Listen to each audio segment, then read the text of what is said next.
everybody, my name is Jocelyn Natasha, and as you can tell from the title of this video, this is gonna be a lot different from my normal content. Usually I come here and I show you guys vlogs about my personal day-to-day life, my family, and my friends. But today, I'm deciding to incorporate a little bit of my career into this video. So, a little bit about myself. I am a youth outreach coordinator here where I live, and I teach youth about financial wellness. I go into student classrooms, I teach them skills about budgeting, about credit, and a plethora of other things.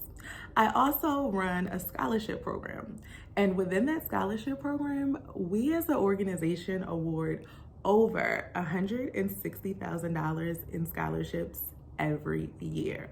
So today, I am your scholarship expert. Because this is Financial Literacy Month, April, I'm going to be coming to you guys every week with a video giving you tips and tools for youth to secure your future. This week's tips is all about scholarships. I'm going to be providing you with my top 3 tips to secure that scholarship. So keep watching, and I hope this video helps moms, dads, youth, anybody that's looking to help a youth assist in their future. This video is for you. Tip number 1 is preparation.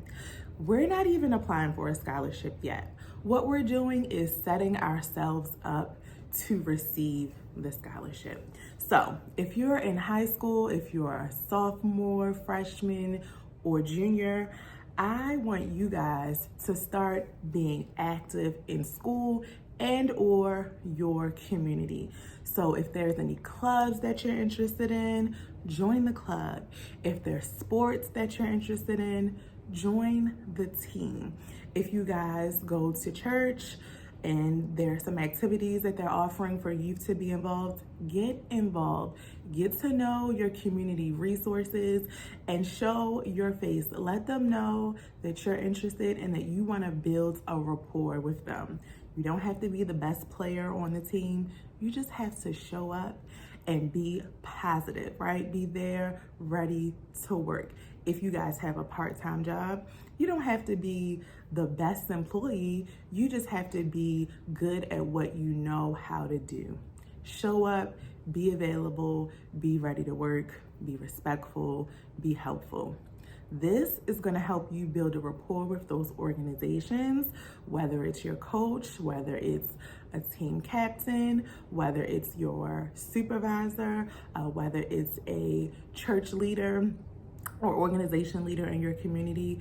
What you're doing is networking. You want to start doing this as early as possible because these are the people that you're going to reach out to for recommendation letters for your scholarship. So let's start prepping now so that when we approach somebody for a recommendation letter, it is their pleasure to write those letters. Now that we've curated these relationships, it's time for us to start doing our research for the best scholarships that both fit our needs and also will help us secure the future that we want to have. So when you're looking for scholarships, make sure that you're looking at scholarships that are specific to your strengths, that you can easily highlight what you can earn and what you can receive from being a recipient of that particular scholarship. So for an example, some scholarships are for specific schools. So if you know without a shadow of a doubt, there's a school that you want to go to, and maybe you even have committed early, right? You can start looking at scholarships specifically for that school. If there's a particular program that you want to be in, whether it's tech or maybe like an automotive program or something, you can start looking for assistance and resources for those particular areas. But make sure that you are doing your research. Let's say that you want to go to a school that's out of state, right? A four-year institution. And there's a local scholarship that's being offered, but that scholarship may have a caveat and say it's only for an institution in your particular state. Sometimes that happens. So just make sure that you're thoroughly reading the application, the requirements, and then also that it applies to you. All right, so don't forget to do your research. Guys, I can't believe it. We're already at tip number 3. And I have to say, although this is the last tip, I would like to say I think this is the most important tip. And this is going to be writing your scholarship essays.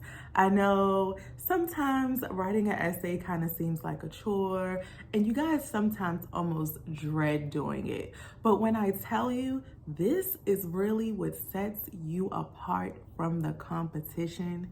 This is it right here. Okay, so when you're writing an essay, try to personalize that essay as much as possible. Talk about real life experiences. Depending on what the prompts for the essay is, you have an open floor to talk from the heart. And that's what you should do. When you're writing an essay and it's coming from personal experience or it's coming from a place that really means a lot to you, it's so much easier to write the essay. Try to be as detailed as possible. Be a storyteller. That's all you're doing is telling a story. Make me feel like the reader that I'm right there with you and that I went through the process and I can truly empathize on whatever it is that you're going through. And it can be a joyful thing. It can be something that was an adjustment. You guys have already lived through some really tough things. Let's think about COVID. That was an adjustment for you guys. If you guys had to start taking virtual classes as opposed to in-person, talk about how that make you feel. You were not able to socialize with your peers in person. It all abruptly came to a stop. So that's something that you can highlight, how that changed your perspective on things. So don't forget to write that essay and make it meaningful. Another part to essay writing is make sure that it's in your own words. I cannot express that to you guys enough. I know with technology, AI makes it so easy to just type something in and let it rip. But let me tell you, when I'm scoring applications, I have a tool that detects AI. And sometimes that can be a disqualifying factor in you being a candidate for a particular scholarship. But if, like I said before, if you are writing from personal experience or about something that's meaningful to you, your family, your culture, your background, it makes it a lot easier to write those essays.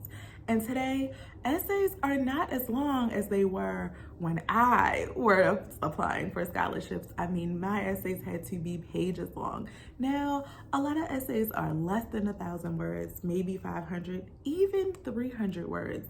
So I know that you guys can handle writing these essays. All right, so really quickly, let's recap my 3 tips for securing your scholarship. The first is preparation. Remember, we're setting ourselves up to reach out to others to assist us in securing the scholarship. The second is doing our research. We're researching scholarships that cater to us, that cater to our needs, and that we're the best candidate for. And 3 is our essay writing. We are gonna be essay pros by the time we apply for all the scholarships and secure those scholarships so that you can have the best and brightest future that you wanna have. Thanks for watching. Don't forget to share this video with any other youth, parent, teacher that you may come across. And I'll see you guys next week for the next tip.